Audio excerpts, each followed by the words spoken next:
noches, soy Luis Novarecio, esto es Animales 2020, día 43 de la cuarentena obligatoria, día 43 del confinamiento obligatorio. Hoy te vamos a contar si es cierto que existe una salida de la cuarentena a pedido.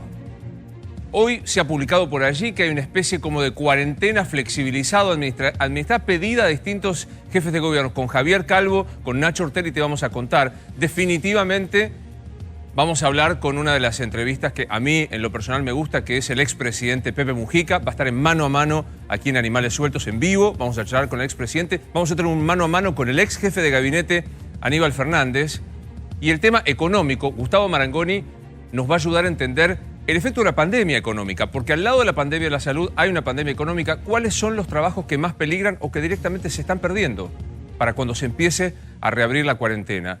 Y con Enrique de Rosa y con Mariano Cuño Libarona vamos a seguir charlando del tema que es el lado oscuro de la pandemia y que es, bajo el pretexto del COVID, que existe, claro, algunas liberaciones o algunas, digámoslo bien, arrestos domiciliarios, morigeraciones de penas, le bajan el intentar que se ponga menos pena a aquellas personas que han sido condenadas por delitos gravísimos, que generó toda una discusión que el gobierno intentó. Creo que el gobierno tiene un serio dolor de cabeza y de proporciones, que no se imaginó nunca que esto iba a generar, no solo por el cacerolazo, que fue muy importante, sino por las consecuencias sociales que ha traído, de pensar que esto podía pasar.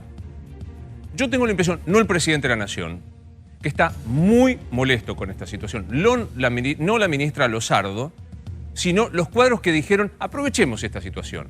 Total, un violador, total, un asesino, total, algún amigo corrupto puede salir en medio del COVID, que exige una solución. Y tuvo impacto en encuestas. Javi, buenas noches a todos. Javi, contanos qué ya se pudo medir de lo que está sucediendo. Sí, Luis, ahí lo que se pudo medir justamente es un poco entender la lógica del cacerolazo. Para aquellos que nos echan la culpa a los medios, a las redes sociales, a la agitación, a los trolls y todo eso, la consultora Aresco, que es una de las consultoras que trabaja habitualmente también para el gobierno, hizo una encuesta muy importante en la zona metropolitana, en el área metropolitana, que da que el 83% de los consultados está en desacuerdo con la excarcelación, liberación, prisión domiciliaria de los presos. Pero es muy interesante. Pero de vuelta, 83. Yo no recuerdo mucha encuesta con tanta adhesión social en un tema. Exactamente. Más de 8 de cada 10 le dijeron, no queremos que salgan ni a sus casas, ni escarcelados, ni nada los presos por el tema del COVID. Pero vos fíjate, quiero leer de qué manera se expresó la pregunta a los consultados. Porque sí, a veces en cómo se pregunta hay algún truco o hay alguna trampa como para que ciertas encuestas puedan dar de determinada manera. Y la pregunta fue, algunos jueces, por temor al coronavirus en las cárceles, otorgan el arresto domiciliario a los detenidos con riesgo sanitario, mayores de 60 años o con enfermedades previas. Con esta medida, ¿usted está en acuerdo o en desacuerdo? O sea, no digamos, hay ninguna trampa. Había trampa, ¿no es? ¿Usted quiere a los asesinos sueltos? Claro. O pobre enfermo, ¿usted querría que salga? No. Presentan técnicamente el tema. Hay un segundo cuadro que también tiene relación con este tema y por qué el cacerolazo de ayer y algunas de las cosas que va a contar Nacho y que venimos contando respecto a los jueces, que es la opinión de los consultados, insisto, área metropolitana, Gran Buenos Aires y Capital Federal, sobre si creen que la justicia es blanda, dura o justa con los delincuentes. Muy interesante pregunta. ¿Cree que es blanda? El 80% de vuelta, el 79.2%. O sea, 8 de cada 10 dicen, está mal que salgan, 8 de cada 10 dicen, la justicia es blanda con los delincuentes.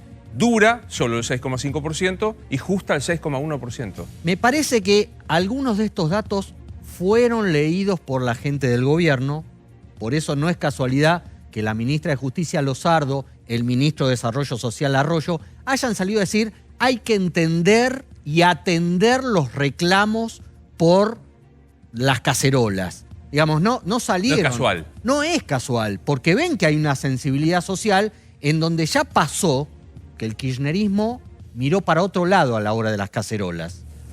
Y no le fue bien. A mí me cuentan que el presidente está con mucho fastidio Está con esto que ha muy sucedido, fastidiado. Nacho. Está muy molesto con esta historia porque dijeron, es un tiro en el pie el que nos estamos dando. Sí, Es una expresión que usó hoy un secretario de Estado. Nos tiramos un tiro en el pie. Sí, exactamente, Luis. Y también está molesto porque ni siquiera en su tropa advirtieron de que podía impactarle al propio gobierno y recomendarle en todo caso a él mismo salir a dar una declaración. Tardó mucho el gobierno en fijar una postura, lo contábamos el otro día, terminó fijando primero Alberto, después Axel Kicillof, a instancias de Cristina Kirchner, de que no estaban a favor de esa situación. ¿Te sorprende, Mariano, esto que más de 8 de cada 10 Digo, mira, dos reflexiones.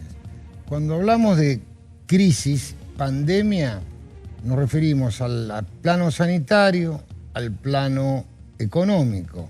También hay crisis judicial. Y si vos me decís quiénes son dentro de esta situación, quién perdió mucho es la justicia.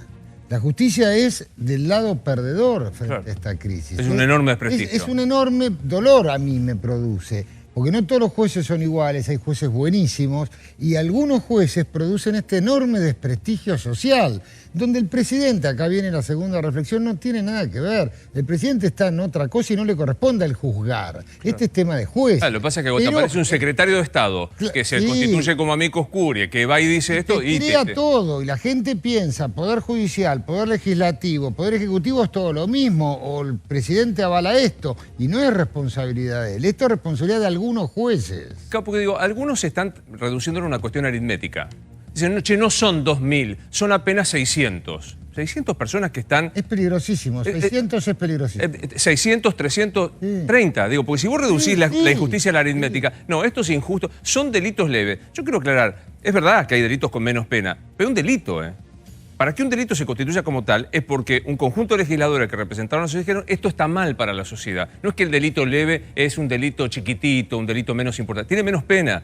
Y aparecen delitos que son increíbles. Ayer hablamos de abuso. Si vas a escuchar la palabra de un juez que dejó ir a su domicilio a un abuelo que violó durante 4 años a su nieta, entre los 7 y los 11 años de la chiquita, y lo mandó a al mismo pueblo en donde está esta mujer, porque hoy pasaron unos cuantos años, pero digo, delitos de abuso o otros delitos como la trata, ¿no es cierto? Sí, exactamente, Luis. Este es un tema muy polémico en Bahía Blanca, en 2016.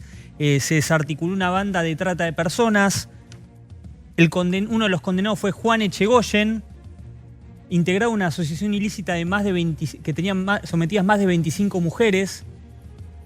En este contexto de la pandemia pide la prisión domiciliaria. El juez Pablo Larriera se la concede porque tiene 69 años. Estamos hablando que hace 3 años integraba una banda. Ahí no le pesaba la edad para integrar una banda que tenía 25 mujeres sometidas. Ahora va por el tema de la edad y el juez Pablo Larriera le otorga la prisión. Este caso es un escándalo en Bahía Blanca. Lo siguió muy de cerca Germán Sasso, el colega de La Brújula, en su momento. Y el caso no coincide con ningún otro requisito. El único tema que tiene este hombre es la edad. Es la edad. No tiene bronquitis, no tiene... repasame, Javi. Ningún otro requisito de los que fijó casación. Repasame delitos que hemos visto que se han otorgado los arrestos domiciliarios por cuestiones de COVID. Lesa humanidad, violadores. Tenemos un caso en Mendoza que me gustaría repasar porque ayer le pifié a la imagen y quiero mostrar a Diego Arduino de Mendoza, asesino de Alejo Unau, lo asesinó en 2004, una condena de 16 años. El año pasado le negaron la condicional. Acá está es el asesino. Diego Arduino, 16 años de pena. El año pasado pidió la condicional, se la negaron. Lo mandaron ahora a domiciliar a la casa. Yo te contaba el caso de la hija de Ruth, que así la vamos a identificar, que es era una niña de 7 años que vivía con su familia de sangre y su abuelo la violó sistemáticamente durante 4 años. La niña, Enrique, corregime, recién pudo decirlo cuando pudo decirlo, ¿no? Porque... No puede decir lo que es la expresión exactamente, y eso tiene que ver hoy con que la ley afortunadamente decreta una imprescriptibilidad de las causas, y antes no, antes pasaba el tiempo y Exacto mío. Es muy bien, bueno. El proyecto tuyo. Creo que vale la pena explicarlo porque es una maravilla el tema. El tema es así, yo tuve un caso hace muchos años de un profesor en un colegio de San Isidro, Claro. y habían pasado 20 años, entonces está prescripta. El profesor de pintura. El profesor de pintura. Bueno, fui consultado por los alumnos y porque uno se suicidó. Claro. Y en una reunión de 25 años todos lo contaron, los que habían sido víctimas. Y ahí descubrí esto. De los 20 años de egresados. Sí, recién ahí pudieron gente de contar. mi edad. Cumplían 50 años y se juntaron todos a comer y uno se puso a llorar y contó. Y ahí empezaron a contar el resto. Y Todos víctimas de abuso. todos víctimas. Acá con el canal hizo una investigación periodística ¿Es el muy que detuvieron buena. en Rosario finalmente? No. Hizo una investigación Tenía la casa en Colonia y era un pintor. en Punta del Este. Pues sí, bueno, en Uruguay, y tenía un pintor muy famoso inclusive. Sí, y era muy conocido, hasta se escribieron libros de esto, Bueno. por la sociedad que en aquel momento tapó un poco. Digo, estamos hablando de un caso así, de una niña de entre sus 7 y sus 11 años que fue violada por el abuelo. Se lo condenó, se consiguió la condena. Se lo condenó a 14 años de prisión. Y cuando lleva 4 años, el Tribunal de Impugnación de Neuquén, que entre otros magistrados integra al doctor Richard Trinchero, le concedió, por razones de COVID, bajo la excusa de que para preservar el sistema sanitario, si se queda en la cárcel, puede tener coronavirus, diseminar en Junín de los Andes, así es el lugar, y lo manda en el pueblo en Junín de los Andes, que tiene 15.000 habitantes, a 5 cuadras de donde vive la nieta. Yo te pido que dejes de hacer lo que estás haciendo y escuches estos 2 minutos de un juez que es el que falla justificando que por coronavirus una persona que fue condenada por violación tiene que estar en arresto domiciliario. La persona tiene, como usted dice, 69 años y cumple 70 años en agosto, con lo cual la prisión domiciliaria ya correspondería por el tema de la edad. Estaba en un lugar de detención que tenía capacidad para 13 personas, 1-3, y había 33. O sea, había una superpoblación de casi un 120%. Le dieron 12 años de prisión. Pasaron solo 4, lo mandaron a domicilio y sin pulsera electrónica. Es una modalidad de detención que está controlado y si él no cumple, vuelve otra vez a prisión. Dígame si dije algo mal, doctor. No, pero digo, le dieron 12 años de prisión. Le dieron 12 años de prisión. No, escúcheme, no dijo nada mal usted. Ah, fantástico. No dijo nada ajeno a la verdad, pero sí Bien. quiero que le explique. Y en ningún lado dice que los presos que están condenados a delitos contra la integridad sexual no puedan acceder al beneficio de la prisión domiciliaria. Si yo pensara como piensa mucha gente, que se pone sensible, que se pone más, piensa en tono más de represión y demás, igualmente tomé esta decisión, ¿sabe por qué? Porque Junín de los Andes tiene un solo hospital público con capacidad para 26 personas. Sí. Usted está preocupado por el preso y el coronavirus. Yo me voy a preocupar por otro aspecto. No, no es preso, no, como no es preso. No es el preso por toda la población. Está bien. Bueno, déjeme hacer una pregunta, doctor. Déjeme hacer una pregunta. Sí. ¿A dónde cumple la prisión domiciliaria hasta el 23 de mayo sin pulsera electrónica? ¿En el mismo lugar en donde está la nieta que abusó? En el mismo pueblo, sí. Ah, por supuesto. o sea que a usted no le parece represivo y excesiva sensibilidad de mi parte si yo le digo que me parece una atrocidad que una persona que fue condenada a 12 años por abusar de su nieta salga en libertad por un mes o por lo que fuera, vaya al mismo domicilio donde está la nieta y sin pulsar electrónica. ¿Le parece excesivamente sensible y represivo de mi parte? No, está confundido usted porque no sale en libertad. Ese es un error, pero de fondo. Va a prisión domiciliaria, doctor. Va a prisión domiciliaria. Bueno, es una modalidad de prisión, no es libertad, es una modalidad de cumplimiento de prisión. Hay 15.000 habitantes, se la va a cruzar por la calle. La chica va a pasar por ahí, sabe que ahí está su abuelo. No, usted está suponiendo cosas que no son. Estos hechos fueron entre el 2006 y el 2010 ¿Y? fueron hechos aberrantes cuando ella tenía entre 7 y 11 años y ahora, digo yo, era el 2010 y estamos en el 2020, o sea, ella debe tener aproximadamente ahora 20 o 21 años. ¿Y eso en qué influye? Acá en este caso, como en todos los casos que se tramitan en Neuquén, se notifica a la víctima. Yo le estoy preguntando otra cosa, doctor Trincheri. Le estoy preguntando otra cosa, doctor Trincheri. ¿Usted está preocupado por la situación eventual de un preso con coronavirus? Le pregunto. No, de un preso, no. De la comunidad, está bien. Yo no dije, de la comunidad. ¿Le preocupó al momento de firmar esta sentencia el estado emocional de una persona de 21 años que hace 10 fue violada por su abuelo y recupera la posibilidad de estar en su casa sin pulsera electrónica, valoró a la hora de firmar esa sentencia lo que significa la doble revictimización de una abusada sexual? Digo, usted está dando vueltas sobre la pulsera electrónica, pero le digo, ese informe... Discúlpeme que me ocupe de cómo libera, cómo coloca a una persona fuera de la cárcel. Está tergiversando todo y se suma a la mala información. Y esto es algo excepcional, o sea, no es algo que se dispuso para siempre. ¿Cómo le concedo todo esto? Déjeme preguntar una última cosa. ¿Es justa la sentencia? Sí, es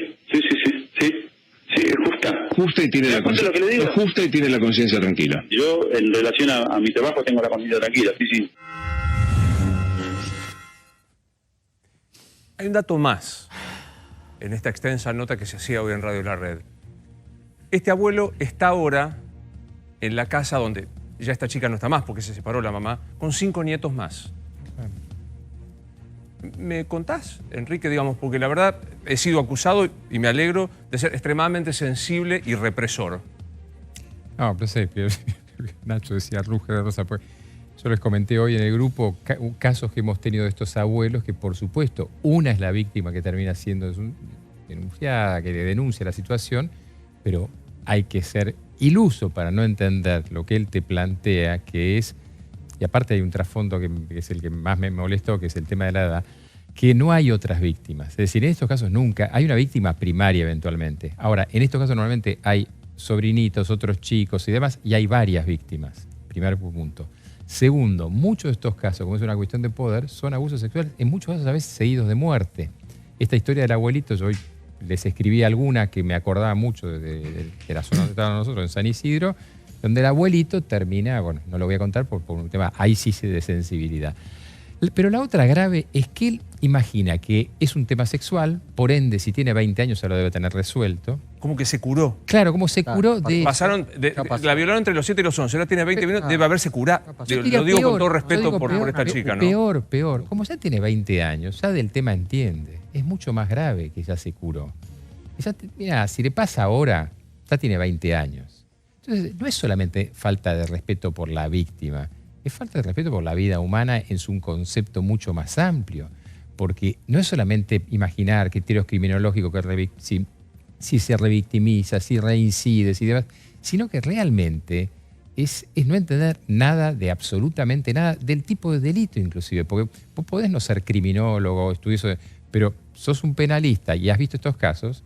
Y Mariano, ¿cuántos casos podés haber tenido vos? Y no se te puede ocurrir esto. Pero además resulta perverso, claro, no solamente es estas barbaridades que ha dicho, sino tratar de entrar en la lógica de que nos está haciendo un favor a la sociedad, sí, porque así libera la posibilidad de los respiradores artificiales si alguno de estos detenidos adquiere el virus, ¿no?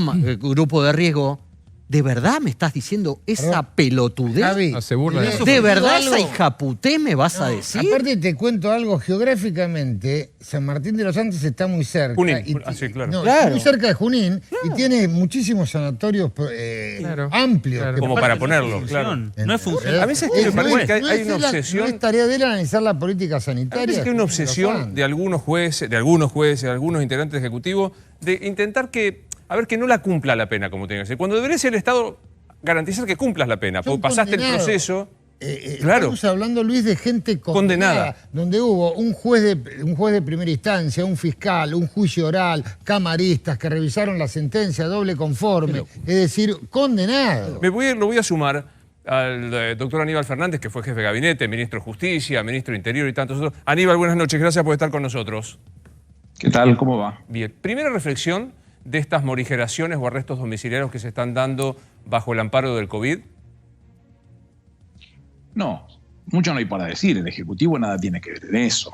Es un tema que se instaló de determinados medios solamente para tener que ir a los temas o arrastrar la marca y tener que ir a hablar de lo que querían hablar de ellos. Yo no tengo interés en hablar de ese tema porque no comparto absolutamente nada. Sí miré con mucha atención una resolución que sacó Julio Contegrán, que es el procurador de la provincia de Buenos Aires, instruyendo a los defensores, en donde antepone la decisión respecto de lo sanitario sin tener en cuenta lo que sucede específicamente con los prontuarios. ¿Puedo hacer un punto y seguido ahí, Aníbal? ¿Puedo hacer un punto y seguido? Porque no quiero dejar... ¿Puedo hacer un punto y seguido ahí? Sí, ahora claro, hablamos sí. de Contagran. ¿Algunos medios instalaron este tema de la presión para ir a donde querían ir? ¿Dijiste o escuché? Totalmente. El gobierno nunca tuvo esa decisión, ni cosa que se parezca, porque no lo puede hacer. ¿Cómo si no Artículo tuvo? 109 Te doy de uno. la Constitución. No, pero te doy el uno. presidente no puede ejercer funciones judiciales, ni regarse conocimiento Bueno. de causas pendientes, ni restablecer la felicidad. No puede. Avisarle al ¿Por qué va a secretario haber de una- Derechos armar una Humanos... lista para sacar? Avisarle al secretario de Derechos Humanos, Pietragala, que se constituyó como amigo oscuro. Bueno, Pero si el secretario de Derechos Humanos tomó un caso, quiero conocerlo lo suficiente como para saber que es un tipo que conoce mucho de este tema, y los profesionales que lo acompañan a él han entendido que tenían que actuar en función de los solicitados, una cosa.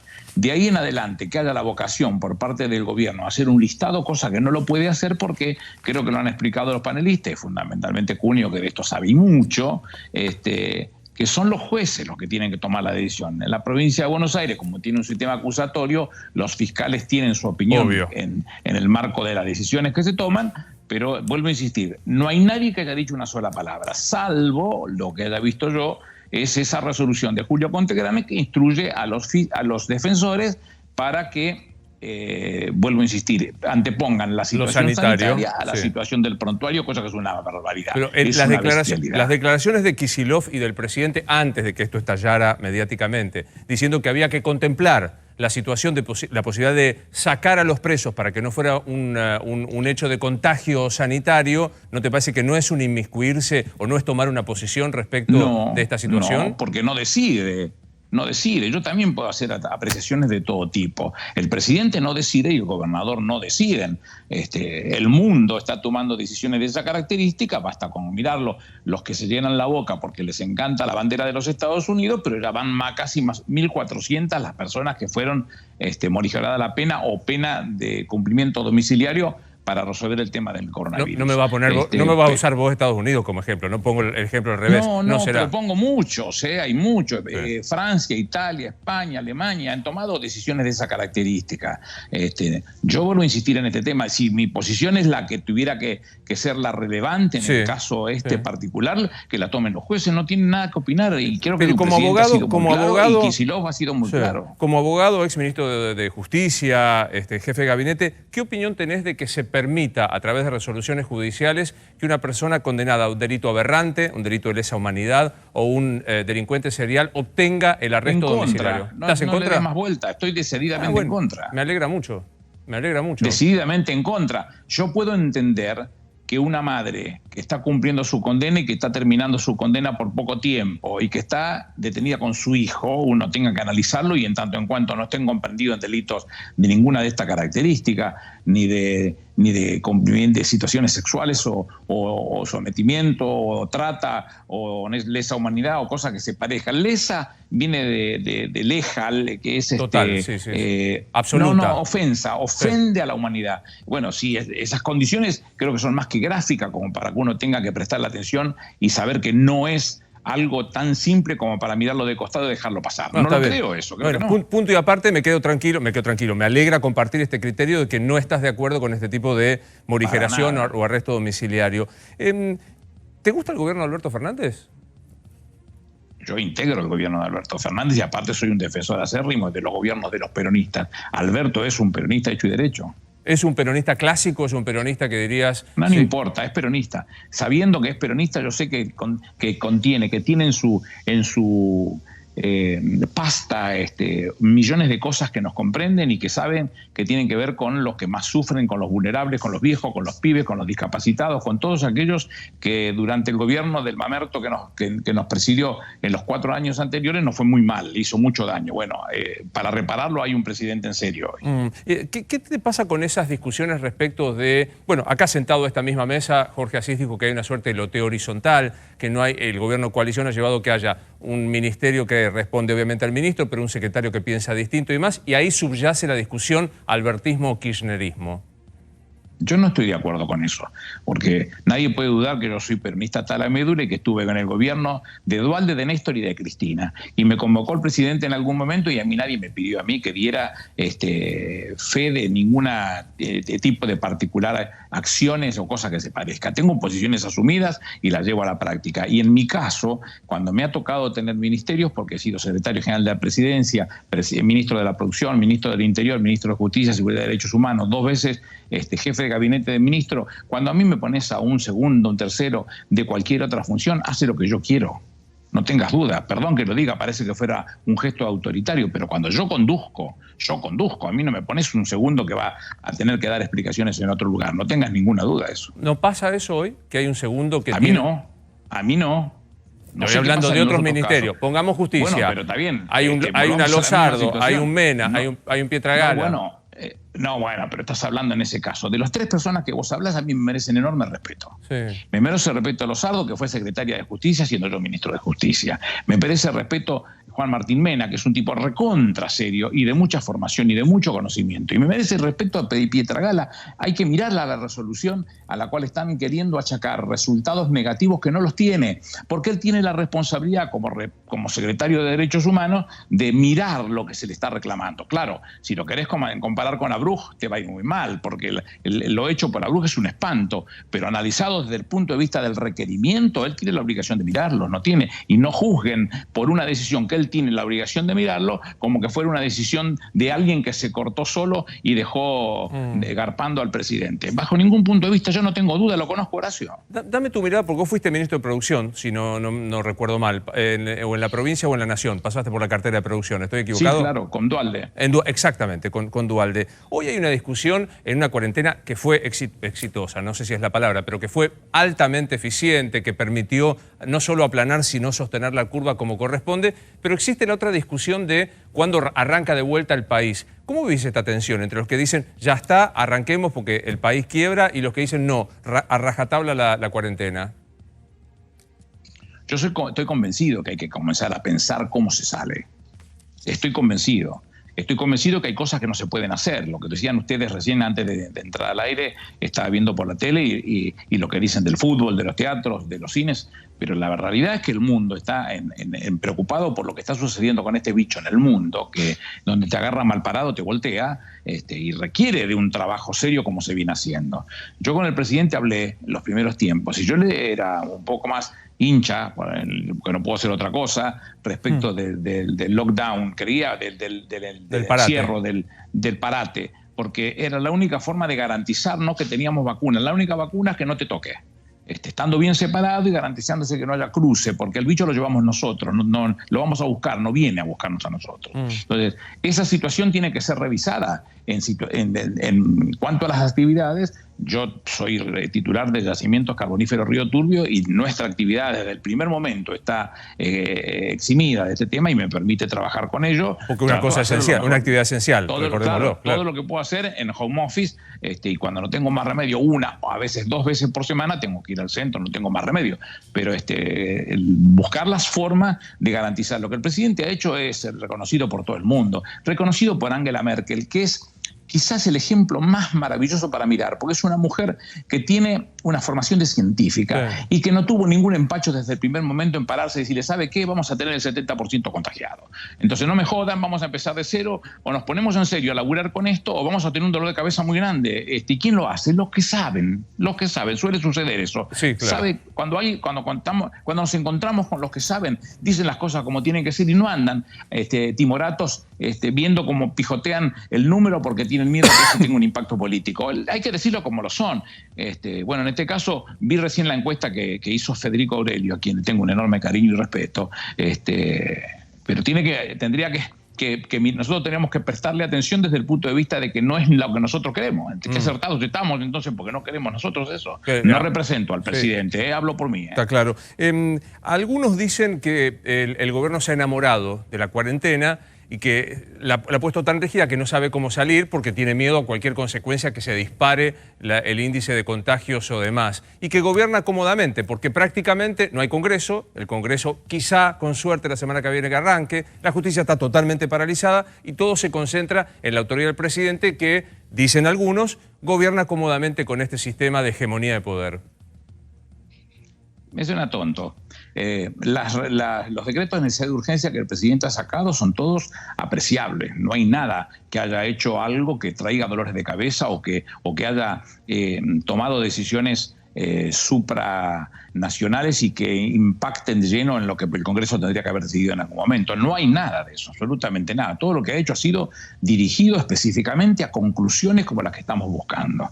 Claro que es difícil salir de estas cosas, pero hay que empezar a salir. Hay que empezar a pensar. O sea, si yo te pregunto es que hay que empezar. Hay actividades y lugares geográficos de la Argentina que en el mapa coloreado en función de los impactos ya no tienen ese color. Tienen prácticamente nada porque hay lugares como... Vamos a decirlo de ejemplo bien grosero, Catamarca y Formosa, no tienen ningún caso. Chubut creo que tuvo 1 o 2, si nos hablamos. Pero todos esos están controlados. Entonces hay que empezar a ver cómo se pueden mirar no solamente en la nación, sino también en muchos municipios de la provincia de Buenos Aires, por dar ejemplo, que no ha tenido impacto. Entonces, si uno trabaja seriamente con eso, se puede conciliar con la sociedad como para trabajar y protegerse entre ellos para que no suceda cosas de otra característica. Yo no estoy yendo al turbio por una razón elemental. El intendente, Darío Mena, ha tomado una decisión que no se puede ingresar si no se hace la cuarentena. Y yo no puedo quedarme 25 días en el turbio para hacer las cuarentenas y después poderme a trabajar. Se me complica desde ese punto de vista, pero estoy en contra de las decisiones de Darío, no. Ha hecho lo que correspondía. Pero digo, primero pongo a mi pueblo adelante, después vemos. ¿Te imaginás con la situación económica, no hace falta explicar, gravísima, que afecta a todo el mundo, pero la Argentina la agarra como la agarra parada? Te lo voy a decir yo antes que lo diga vos, después de la gestión anterior. Digo, la agarra económicamente mal parada. Llevamos 43 días hoy de cuarentena. Hasta el 10 de mayo son otros tantos más. ¿Te parece que el 10 de mayo puede seguir igual la cuarentena o algo, como vos decías, actividad, zona geográfica, tiene que cambiar?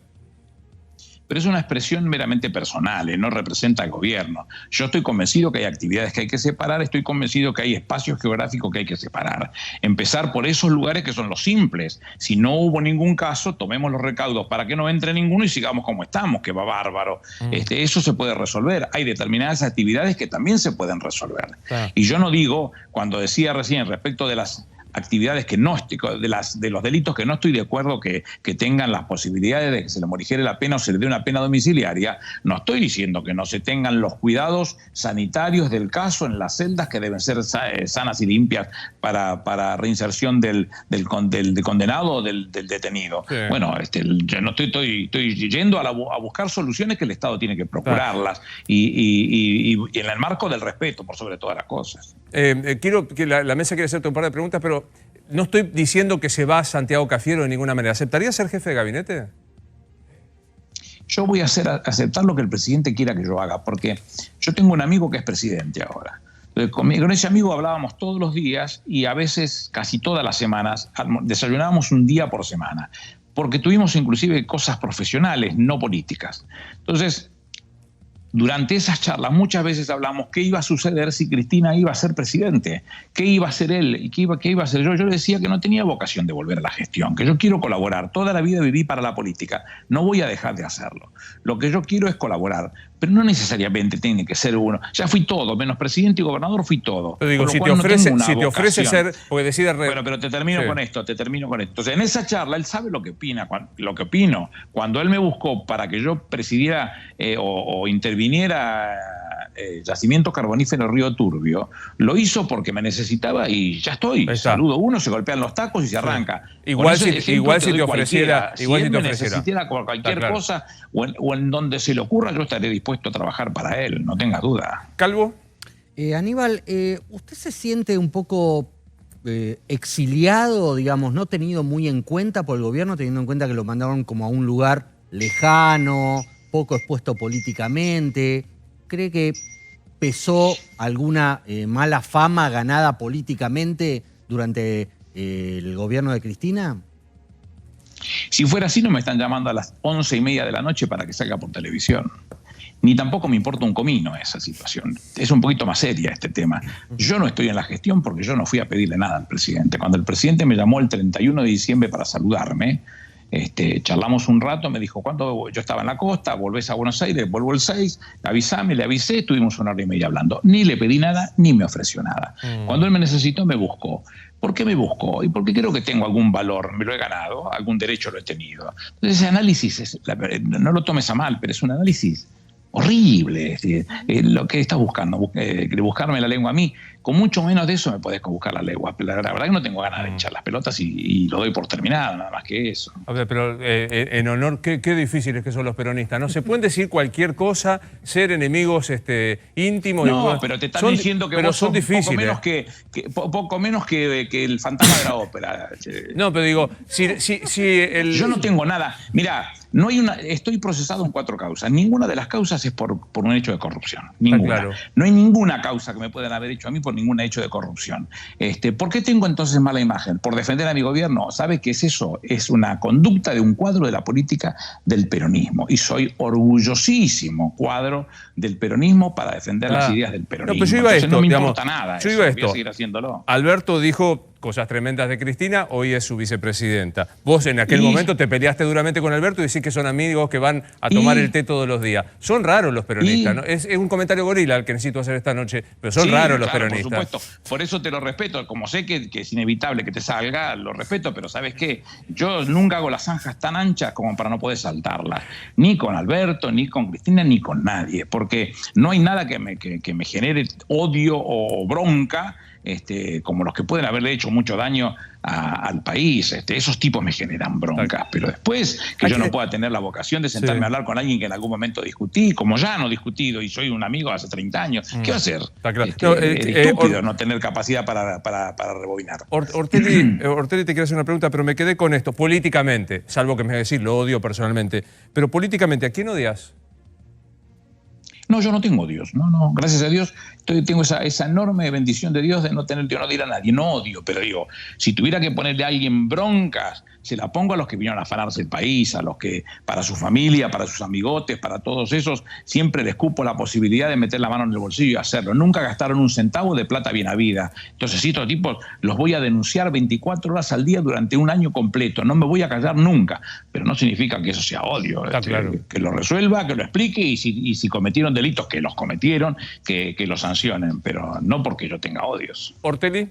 Aníbal, le consulto, usted fue enfático en señalar de que no liberaría o no está de acuerdo con las liberaciones de aquellos que cometieron delitos graves, enumeró algunos. Le quiero consultar por aquellos delincuentes que están condenados por robo a mano armada. ¿Usted los incluye dentro del grupo a los que no liberaría o en ese caso cree que podría hacerse alguna excepción? Pero yo le expliqué por exclusión eso. Yo le di un ejemplo, una mujer que a lo mejor está detenida y que le falta muy poquito para salir y que está detenida con un hijo, porque los hijos los cría su mamá y su mamá los cría en prisión, no tiene más remedio. Es un ejemplo de los que pongo, todos cercanos a ese ejemplo. No me hagan mirar por la casuística al revés, todo lo que yo diría que no, porque no tengo ningún interés, ni interés ni cosa que se parezca, porque ya queda muy claro que el gobierno no tiene ninguna vocación de hacerlo. Yo no represento al presidente, hablo por mí, pero creo conocerlo lo suficiente como para saber lo que él piensa. ¿Es un gobierno kirchnerista el de Alberto? A Néstor Kirchner no le gustaba que se hablara de kirchnerismo. Muchas veces me lo ha dicho a mí eso. Yo utilizo el término porque allí nos encontramos tipos que venimos de distintas vertientes políticas y que nos gusta esta posición. Yo aprendí a ser frentista con Juan Perón. Entonces, a mí me gusta poder sentarme con otros tipos, por un ejemplo, Leandro Santoro, que viene del radicalismo, a quien le tengo un enorme cariño. Nos tenemos un enorme cariño y una excelente relación personal, y a mí me hace sentir que se enriquece la propuesta política que nosotros enarbolamos con un tipo de esa característica. Podría dar 50 casos, Donda, Massa, que no estábamos trabajando juntos y que Pino, que no estábamos trabajando juntos y que hoy lo estamos haciendo. Bueno, me parece que esa decisión, esa visión en donde el núcleo duro de Cristina se tiene que consolidar con una propuesta que sea que incluya a aquellos que tienen la misma visión para llegar a un objetivo, y no importa de dónde vienen o de qué procedencia vienen. Me parece saludable, me parece cómodo, piola. La política tiene que construirse de esa manera. Juan Perón en el 73 llegó a Santa Fe a Carlos Silvestre Beñi, que era del MIR, y era Juan Perón. ¿Qué querés que te diga? Sí, que son segunda y última consideración, Gorila, de la noche.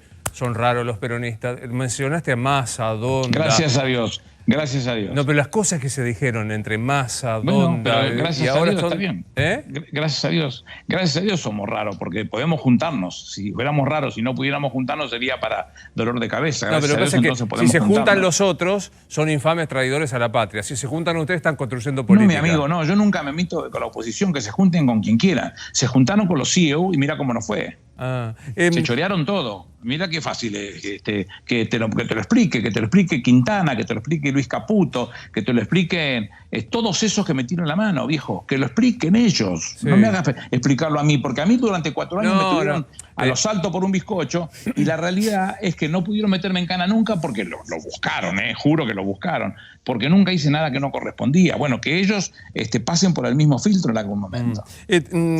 También apelo a tu condición de economista, porque entre otras cosas tenés formación de economía. ¿Crees que hay riesgo de default? Y en ese caso, ¿te parece gravísimo o que se puede pilotear si hay default? El mundo se rompió. El que no se dé cuenta que el mundo se rompió está mirando otro canal. Se rompió y requiere que se sienten a la mesa todos los grandes que blandían todo el dinero que tenían para ofrecerle a los países emergentes como el nuestro para sacarle ventaja que no se podían sacar. En el caso nuestro hay una oferta excelente por parte del presidente, y tiene un excelente ministro a quien no conozco, con lo cual no estoy quedando bien con él por amistad, pero me parece que la propuesta, la decisión es excelente, y se lo está diciendo en el momento más complicado, porque la mayoría de esos no va a pagar. Y sobre todo aquellos que ofrecieron en algún momento papeles a 78% de tasa de interés. Todos sabíamos que eso es un instrumento internacional. A 78% impagable. No te van a agarpar nunca. Tenés garantía de que son 30, 60 y juicio.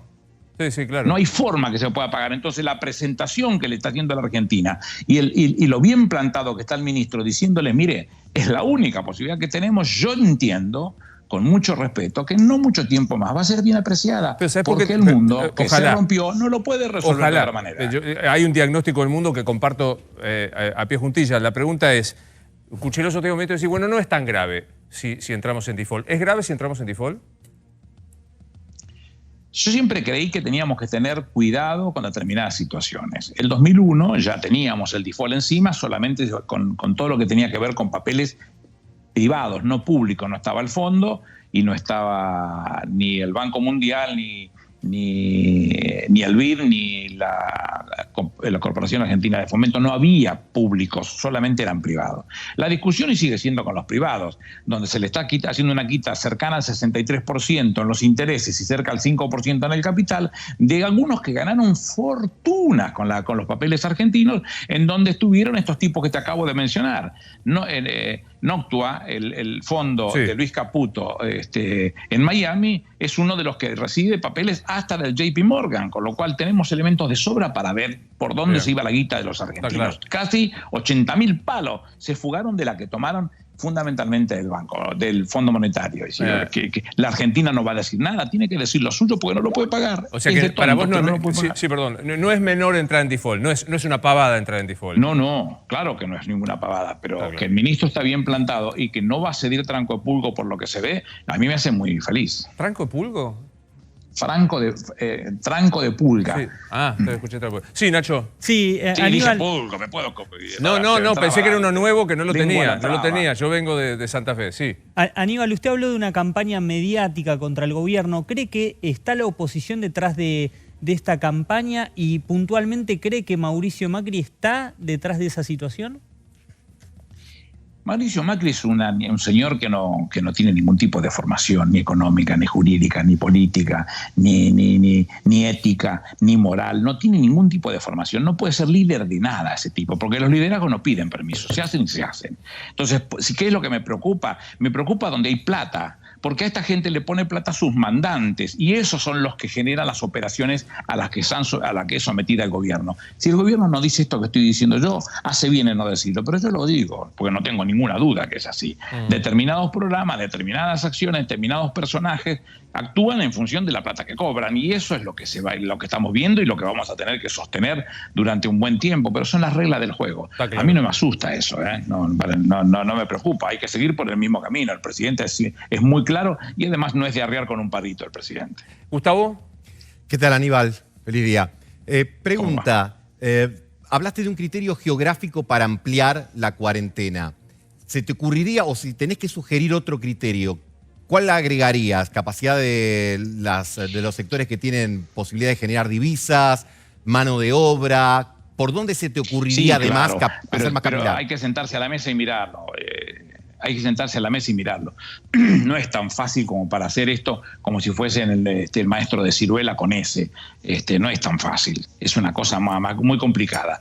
La fácil de contar, las que te cuento yo. La de la geográfica es donde sabes que no hubo nadie en el pueblo que se contagiara. Listo, tenemos un caso. Hay otras posibilidades donde lo tuvieron, pero ya está resuelto y no vuelve a suceder. Hay otras que tienen que ver con posibilidades económicas de generar riqueza. La Argentina necesita empezar a generar riqueza, va a tener que resolver lo que desgraciadamente no es la conclusión de lo inmediato, de lo pegado al área metropolitana, lo que sería la capital, porque los que somos del conurbano no hablamos del AMBA. El área metropolitana esta que compone la ciudad de Buenos Aires y todo lo que es el conurbano, primero, segundo y tercer cordón, debe haber lugares en donde está bien definido que no ha tocado nada y hay que incentivarlos en esto. Un poco lo que le pasó a la Villa 31. Los pibes son muy activos, yo lo conozco, lo estuve escuchando al pibe de la Garganta Poderosa. Son muy serios ellos. Si ya tenían 2 casos hace 15 días, hay que rodearlos rápidamente a ver cómo le encontramos la vuelta y que rápidamente no haya ninguno que no sea del círculo chico que se nos escape, como para saber que lo podemos controlar durante un tiempo determinado y que no traiga conclusiones de otra característica. Me parece que esas son las cosas que se pueden ver y contener. Hay que prestarle atención fuertemente a eso, ¿no? Para despedirte, el tema central es el coronavirus. Yo defiendo que la televisión se dedique a esto, que explique, que ayude, etcétera, etcétera. Me salgo un cachito aprovechando esta noche de viernes que estás acá. ¿Quién es el jefe de la oposición hoy, Aníbal? No sé. ¿Rodríguez Larreta? No sé, tampoco me preocupa mucho, A ver, de ellos lo que me interesa y que rescato y que reivindico. Yo con Horacio nos conocemos hace muchísimos años. Hace mucho que no hablo con él, pero nos conocemos mucho. Tanto él como el Colorado Santilli tienen una relación personal muy buena. Que esté sentado a la mesa, ellos, como Jorge Macri, como Pose, como Guillermo Montenegro, como Diego Valenzuela, habla de lo serio. Son tipos de otra estatura que entienden que hoy no se juega en esa cancha. No es fútbol, es waterpolo. Dejaste afuera a Vidal. Yo no tengo mucho respeto, desde lo personal por supuesto que sí, pero desde el punto de vista de funcionaria ha sido horrible, inútil e impresentable. ¿Qué querés que te diga? Quería que lo diga, te lo voy a decir, pero estos intendentes que están al frente de comunas muy importantes, que se sientan a la mesa con el presidente, son lo reivindicable y hay que mostrarlo eso. La Argentina tiene que cambiar un día y aprender a manejarse con tipos serios, que primero privilegien la situación de su pueblo y después, en todo caso, cuando empieza a disiparse, ya irá tomando color de oposición y cada uno haremos lo que tenemos que hacer y está bien que así sea también, no me preocupa, pero digo, hoy yo reivindico la presencia de estos hombres o mujeres que están participando de una relación directa con el presidente, igual que los gobernadores, todos están sentados a la mesa, claro. Y eso es muy bueno. Bueno, te voy a agradecer mucho. En un instante tengo en mano a mano a alguien que asumo, nunca te lo pregunté, pero que asumo que admirás, que es el Pepe Mujica, el expresidente del Uruguay. Asumo que lo admirás, no me equivoco, ¿no? Son esos sabios que siempre tienen algo para enseñarte. Está bien. Te laburás como periodista. ¿Qué te gustaría que le preguntara a Pepe Mujica? Nada, él tiene una visión de un país, como yo soy un artiguista, en mi visión de un profesor de historia frustrado, la visión que él tiene de cómo integrarse orgánicamente en lo que tiene que ver no solamente con Mercosur, sino también con otro tipo de decisiones que nos comprenden. Gracias por atendernos. A ambos países. Al que sigas bien. Aníbal Fernández aquí en en animales. Qué raros son los peronistas, no resisto decirlo. Gustavo, triple salto mortal, casualmente, triple salto mortal. Hablemos un poco de economía. Vos recién preguntabas del tema de zonas geográficas, actividades. ¿Cuál es el sector que más está sufriendo por la pandemia? Bueno, obviamente, viéramos, todo lo que son manos de obra intensiva. Nosotros trajimos un cuadro, el hago corta. En la Argentina vos tenés 20 millones de población económicamente activa. Sobre 45 millones de personas hay 20 millones. Hay algunos que no tienen trabajo y hay otros, como figuran ahí, que tienen. Los que están en celeste son los que tienen trabajo formal, es decir, que tienen recibo de sueldo, aporte, empleador. Los que están en la línea azul no, están en el trabajo no registrado, como se dice coloquialmente, y ese término que hay que abandonar, en negro. Empezando por ahí, esos están complicados. Bien. Todos los que están. Pero vos fíjate que aún dentro de esos sectores hay algunos, por ejemplo, las personas que trabajan en los hogares servicio doméstico. Sí. 500.000 tienen aportes, es decir, sus empleadores les pagan, pero 1 millón no. Claro. Y hoy están... 1 millón no cobran nada. Claro, es decir, en todo caso, tiene la ayuda del gobierno, del IFE, del ingreso familiar de emergencia, y si lo puede tramitar, cobra 10.000 pesos. Pero si no, no cobra nada. El resto sí tiene un amparo. Es un sector con altísima informalidad. ¿Me dejás que tenga una pregunta que me quedé ahí? Claro. ¿El IFE se va a reiterar? O sea, ¿el mes que viene tenemos de vuelta IFE? Bueno, en principio... algunos han expresado la idea de reiterarlo. Pero todavía formalmente... Pero todavía, vamos, porque todavía no terminaron de cobrar todos. Así que, digamos, que terminen de cobrar todo y después, en todo caso... Vemos qué pasa. El lunes va a haber... Vemos qué pasa, pero todo indicaría que va a haber, porque este cuadro, de alguna manera, es muy significativo. Vos fíjate, industria manufacturera también tiene un alto... Bueno, ahí tenés más de 1,5 millones de trabajadores. La industria manufacturera está muy parada. El 80% está parada, y además dentro de ese 1,5 millones de trabajadores, o de 1.600.000, tenés casi 500.000 que están no registrados. Ahí también, es decir, cuando vos haces la suma de los no registrados, tenés más o menos 5 millones de trabajadores. Ahora, yo me quedo pensando en esto, comercio, servicio doméstico, industria manufacturera. El 10 de mayo, en la zona de la capital, yo no veo que esto vuelva a reactivarse. ¿Me equivoco? Pregunta. ¿Ustedes ven que se pueda flexibilizar algo del comercio, de las empleadas domésticas, manufactureros, los que prestan servicio? ¿Ves algo, Javi, de esto? El 10 de mayo no, por lo menos de parte de las autoridades del gobierno de la ciudad. Creo que el gobierno nacional va a habilitar la idea de la flexibilización que la cuarentena administrada, ahora algunos la llamaron opcional. Eso, opcional. Claro, pero no es opcional. En realidad es opcional según las gobernaciones e intendencias, como se viene haciendo hasta ahora. No hay que confundir lo que es opcional desde el punto de vista individual.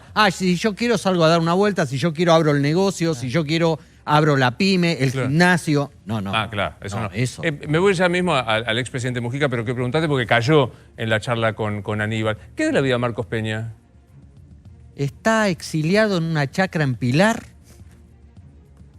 y habla solo, quedó fuera de las reuniones por chat, por Zoom del PRO, no participa en ninguna, habla muy poco con Mauricio Macri, y pasa la cuarentena en una chacra muy cómoda con su familia, lee. ¿Alguien preguntó de qué trabaja? Sin trabajo. Sin trabajo. Sin trabajo. Su idea era asesorar, era hacer consultoría política. Justamente era su gran expertise. Hasta que no pase la cuarentena, como cuenta Javi, va a quedarse en Pilar recluido allí. Pero digo, fue como la mancha venenosa. ¿Se acuerdan cuando decíamos al comienzo, cuando empezó Animales de este ciclo, la discusión es si va Peña, no va tal, no va Vidal?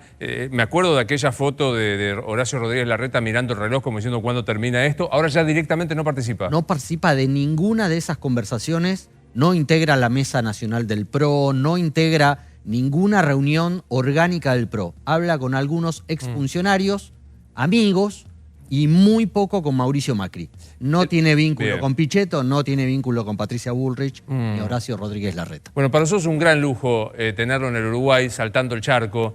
Yo le voy a decir presidente. A mí me gusta que la persona que ha pasado por la presidencia la sigamos nombrando como tal. Presidente Pepe Mujica, soy Luis Novarecio. ¿Cómo le va? Buenas noches.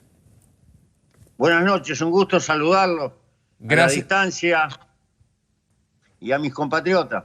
Gracias por estar ahí. Son los vuestros. ¿Cambió el mundo? ¿El bichito, el coronavirus nos vino a cambiar el mundo, presidente Mujica? Estamos en proceso.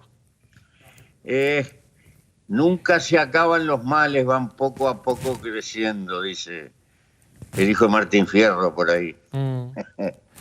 ¿Y cómo lo vive usted personalmente, Pepe? ¿Cómo lo vive?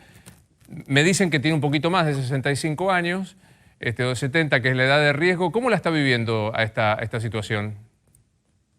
Yo vivo en una chacra en las afueras de Montevideo. Salgo al campo, converso con las hormigas, con la naturaleza. En el fondo soy una especie de campesino frustrado y personalmente la paso bien, muy bien, pero además estoy por la peripecia de mi vida acostumbrado a hablar conmigo mismo, conversar con ese que llevamos adentro. ¿Y qué se dice? ¿Qué se anda diciendo últimamente? De que la esperanza es larga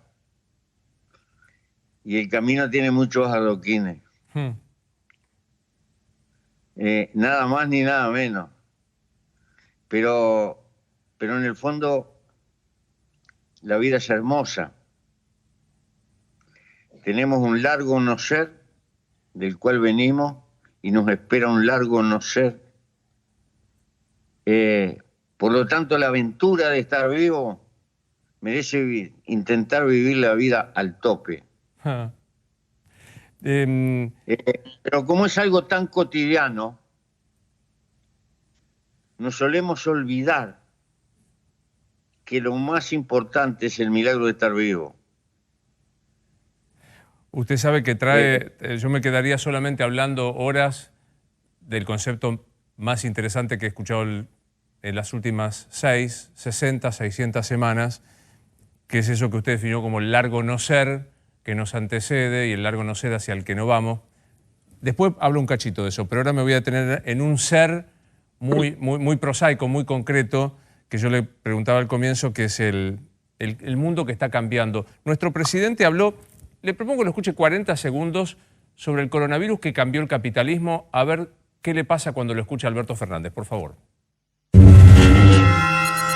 El posmodernismo nos hizo creer que el secreto era el individualismo y que el éxito era ganar plata. Y ahí están, como bien dijo Axel. Apareció un bichito microscópico y le arruinó fortunas a aquellos que acumularon y concentraron riqueza. Microscópico. Ese mismo bichito los puede matar a ellos, como puede matar a uno de cualquiera de nosotros. ¿Para qué sirvió acumular tanto? ¿Para qué sirvió tanto individualismo? ¿Para qué sirvió tanta concentración? Para que todo hoy valga nada. ¿Y Pepe, qué le pasa cuando lo escucha Alberto? Para ser presidente de la Argentina tiene que tener una cuota de idealismo fuerte en este momento. Cuando lo saludé, que había recién asumido, le dije, qué changa que te agarraste, hermano. Pero la Argentina no nos sorprende, es un país maravilloso. Y sabe una cosa, no por la cabeza, más bien por el corazón. Con mucho dolor creo que va a salir algún día, en algún momento va a salir. El problema es que no vuelva a entrar. Claro. Pero digo, ahí muchos, no solo Alberto Fernández, dicen lo que no pudo la lucha, la ideología, las pasiones, lo pudo un virus, que es desarticular el capitalismo. ¿Se termina el capitalismo tal cual lo conocemos, Pepe? No. En absoluto. Tienen una gran capacidad de reciclarse. Le voy a decir, por ejemplo, debe haber señores que se están frotando las manos porque van a comprar cosas valiosísimas a precio de ruina. ¿Verdad? El capitalismo vive destruyendo y volviendo a construir. Es así. El problema son los otros problemas que rodean esto. Por ejemplo, lo que pasa con la naturaleza. Tendremos capacidad de atender que por unos días que paramos la máquina que hicimos, la naturaleza está reviviendo, como diciendo, no, mirá dónde está el problema. Segundo, la enorme masa de valor que despilfarramos. Probablemente cerca de 3.000 millones de dólares por minuto significan los presupuestos militares del mundo, por minuto. ¿No podremos ser un poco más inteligentes y gastar un poco menos? Creo que hay recursos, pero es enorme lo que despilfarramos, porque esa es una condición para poder seguir acumulando. Ahora, usted dice algo, Pepe, que es interesante, ¿no? Que el capitalismo tiene una capacidad de recuperarse, de destruir y volver a construir, incluso sobre esa ruina. Algunos, yo no sé nada del tema, pero algunos hasta lucubran, piensan que este virus pudo haber sido de creación para eso, para que algunos acumulen mucha riqueza, un virus fabricado en un laboratorio, para romper una hegemonía que había. ¿Le parece que eso puede ser? Me parece... Me cuesta pensar de que se puedan tomar decisiones tan alma podrida. Yo sé que el bicho humano es bastante complicado, pero estamos en un duelo geopolítico y no se les puede creer a nadie. Creo que el señor Trump está en campaña electoral, metió la pata hasta el cuadril porque subestimó la catadura del enemigo y ahora le quiere echar las culpas pura y exclusivamente a China, que no son carmelitas descalzas, por supuesto. Pero no creo que el problema esté ahí. El problema es que Bio nos pasó por arriba, que la descuidamos y que hemos gastado... No le dije el presupuesto, lo que gastamos en armas. Sí. La investigación militar largamente supera en el mundo el volumen de lo que gastamos en la investigación médica. Claro. Estos son los contrasentidos que tenemos. Sí. No, quería preguntarle por que me dé una mirada del pago chico nuestro sudamericano. ¿Cómo está viendo lo que pasa en el Brasil, no solo con la tragedia de la enfermedad, sino con la presidencia de Bolsonaro? Se puede ser de derecha, se puede ser de centro, se puede ser de izquierda.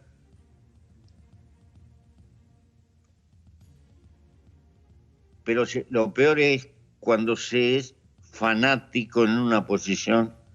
Y yo creo que es una situación trágica para el pueblo brasileño y de rebote para todos nosotros. El grado de intolerancia... Yo siento que el virus también nos puso más intolerantes, o sea, como que desnudó más la intolerancia. Acá en la Argentina se debate si es cuarentena, rajatabla sin nada, o si hay que abrir la economía a lo Trump, y no hay posibilidad de encontrar un diálogo intermedio. ¿No siente que el virus como mostró más el grado de intolerancia de la condición humana? Yo creo que sí, que hay una... Yo veo gotas de esa intolerancia por todas partes. Y en un momento de peligro es cuando más juntos tendríamos que estar. En mi país, mi pequeño país, en realidad hemos tácitamente acompañado las decisiones del gobierno porque no parecía que fuera un momento. No quiere decir que concordemos 100%, pero hay gotas por todas partes que están anunciando una intolerancia creciente. Se habla mucho de diálogo y en realidad lo único que pasa es que se habla, que no es lo mismo que dialogar. Así que no me extraña lo que pasa en la Argentina.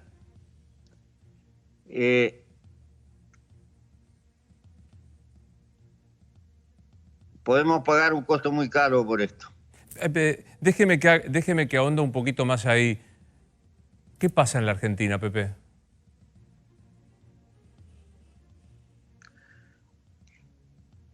Se quieren demasiado poco. Se reprochan constantemente y se insultan demasiado. Una cosa es discutir ideas, discutir diferencias, pero usted sabe que cuando uno mira los espacios, ve una dureza y hasta como a veces como una especie de sordo deseo de ofender. Y por ese lado pienso que no va la cosa. Más que un problema económico, más que un problema político, hay un problema de afectos, de amor. Sí. La Argentina está divorciada hace tiempo en materia de sus afectos. ¿Cómo quiero decir? A uno le da la sensación que ni siquiera la selección de fútbol logra la maravilla de juntar de que exista un nosotros, por momentos, ¿verdad? Y en momentos como ese hecho me parece que es importante. Si la Argentina pudieran respetarse un poco más entre ustedes mismos, tienen una enorme potencialidad. Son un pueblo maravilloso, pero gastan un montón de energía inútilmente. A veces parecen unos niños ricos. Y ayúdeme con el diagnóstico. ¿Por qué nos pasa esto? ¿Nos ponen algo en el agua? Digo, porque es cruzar el charco y ver en el país de ustedes que hay un afecto de comunidad. ¿Por qué nos pasa esto acá? No sé, no soy sociólogo, no lo puedo definir, pero el problema hay que atacarlo. Si usted viera la diferencia que hay, cómo lastima hasta el propio periodismo, los programas, la virulencia que encierran. Y yo creo que a la larga eso va corriendo y se terminan como despreciando a sí mismos. Y las cosas son todas en blanco y negro. Y creo que lo único que no existe en la vida es el blanco puro y el negro puro. Es exactamente al revés. Claro. Pero bueno. En los grises transcurre la vida, ¿no? Sí. Pepe, usted dijo algo que voy a proceder a hurtarle, que es que el coronavirus nos arrojó a la única convicción que la vida se acá es ahora, porque venimos, y esta frase me pareció hermosa, de un largo no ser y vamos hacia un largo no ser. ¿Me cuenta qué sospecha que hay en ese no ser?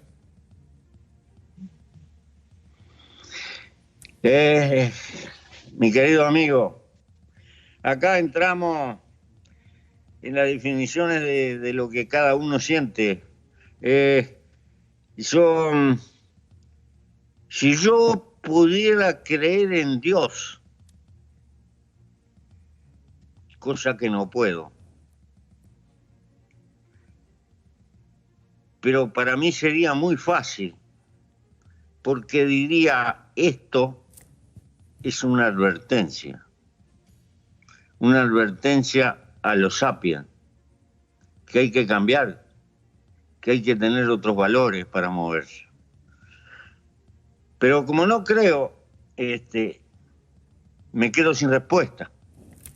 ¿Se da cuenta? Tengo un enorme respeto por la fe religiosa.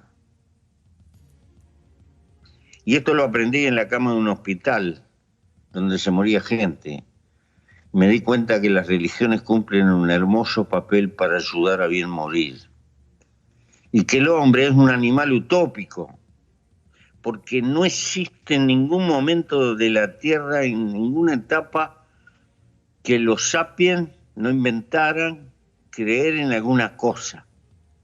Cosa que no era tangible, que no la podían demostrar, pero no importa. Y movieron montañas y construyeron cosas fabulosas. Mi conclusión, este es un animal utópico, necesita creer en algo para que lo guíe. La época contemporánea, esta etapa que estamos viviendo, ha inventado una nueva religión tácita, el mercado. Todo se compra, todo se vende, y todos sabemos en nuestro fuero interno que hay cosas que ni se compran ni se venden y tienen que ver nada más ni nada menos que con los afectos. Y como no tenemos tiempo, subordinados al consumo, pagadores de cuenta permanente, confundiendo felicidad con comprar cosas nuevas, tenemos que vivir corriendo la chaucha, sin paladear las pequeñas, grandes cosas que tiene la vida, que son tiempo para cultivar los afectos. A eso le llamo libertad. Cuando estás sometido a la ley de la necesidad, no sos libre. Sos libre cuando, sin perjudicar a otro, tenés tiempo para cultivar tus afectos, las cosas que a ti te inclinan. Pero en fin. Espere que le voy a robar otra más. Si usted me permite, voy a robar unas cuantas frases. La libertad es tener tiempo para los afectos, nada más. Sí, sí, me parece que es fundamental. Mi querido amigo, son conclusiones del calabozo. Siempre he dicho, no las pasé cómodo ni nada por el estilo. Sin embargo, a la larga fue la etapa que me dejó más cosas en mi vida. ¿Cuánto pasó preso, Pepe? Casi 13 años, en soledad. Preso estuve más. Tuve 7 años sin tener un libro. Pero eso no importa, ya pasó. Lo que le quiero dejar este mensaje para la gente que escucha. El mensaje es este. El hombre, los seres humanos, si no se destruyen, aprenden más del dolor que de la bonanza. Porque la bonanza nos suele poner engreídos. Y el dolor, si no nos destruye, nos termina enseñando. Por eso, esto lo digo como un canto a la vida, nunca hay un triunfo definitivo. Hay apenas un andar y andar. Y esta es una invitación para volver a empezar cada vez que uno cae. No consigo que los jóvenes perdieron el trabajo, perdieron el amor y están como...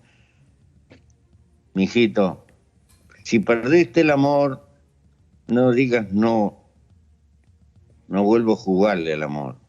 Si perdiste el laburo, hay que pelear por otro o inventar otro. Y así sucesivamente mientras nos queda aliento. Ya que me trajo el amor, ¿cuánto hace que está con Lucía, Pepe?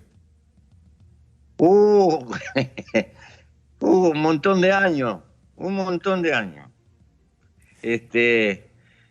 Nos juntamos, nos conocíamos de antes en la militancia y nos juntamos una noche. Después fuimos presos, tuvimos años hasta sin una carta, y después nos volvimos a encontrar cuando salimos, y menos mal que la vida me permitió encontrarla, porque ahora estamos en la etapa de la ancianidad, y es probable que el amor cuando se es joven sea bastante torbellino, tumultuoso, pero el amor de viejo es una dulce costumbre. Nada más ni nada menos. Yo voy a volver a un lugar a donde usted me sacó corriendo, pero le explico por qué. Cuando le pregunté por cuántos años había estado preso, a mí me impresionó mucho. Hay gente que le gusta ver los aviones, a mí me gusta ver cuando asumen los presidentes. Y yo tengo muy presente cuando usted asumió, y lo estaba viendo con una uruguaya, que fue la que me hizo ver esto, que en el desfile pasó el regimiento que lo había tenido preso a usted durante mucho tiempo, que creo que se llama Floridita, si la memoria no me falla. Florida, sí. Florida. Y usted tuvo un saludo especial, como una mirada especial de respeto por esa gente que representaba a los que lo habían tenido detenido. Y yo dije, eso es un gesto de perdón de verdad. ¿El perdón sana? ¿El perdón es una energía que va para adelante? Es más complicado. Yo no cobro. Nunca va a encontrar a ningún soldado, ni viejo ni nuevo, que yo lo haya perseguido. Y no es que perdone. Cargo con la mochila. Hay cuentas que no se cobran porque son incobrables. Y hay que aprender a vivir con ellas. Porque en definitiva, la vida es hacia adelante. La gente de aquella época tiene hijos, tiene seres queridos. No puedo hacer caer sobre esos nuevos satélites, nuevos vástagos, los problemas que teníamos o que tuvimos en determinada época. Pero además el problema de fondo es esto. A veces me agarro bronca y tengo pasiones como cualquier hijo de vecino. Pero la vida me enseñó que el odio envenena, no construye. Y hay que tratar de apartarse del odio. Porque el odio es cultivar lo peor de lo que llevamos adentro. Entonces, siempre he tratado de mirar hacia adelante. Me queda un minuto de esta primera charla. Quería avisarle que todos los viernes lo vamos a llamar para hablar 45 minutos. No, ojalá.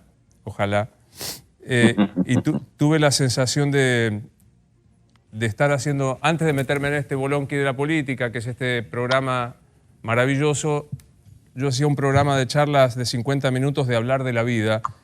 Y ya sé que usted cree en este no ser, como muchos, pero terminaba con una pregunta con la que voy a terminar, Pepe. De verdad, faltándole tanto para que eso pase, ¿nos morimos y qué pasa? Nada, nos transformamos en mineral, con los servicios de un conjunto, primero de gusanos y después de eucariotas muy trabajadores, que nos descomponen y mandan las cosas donde tienen que ir para recomponer el proceso de la vida, vaya a saber en qué forma. Pero la vida, a pesar de eso, es maravillosa.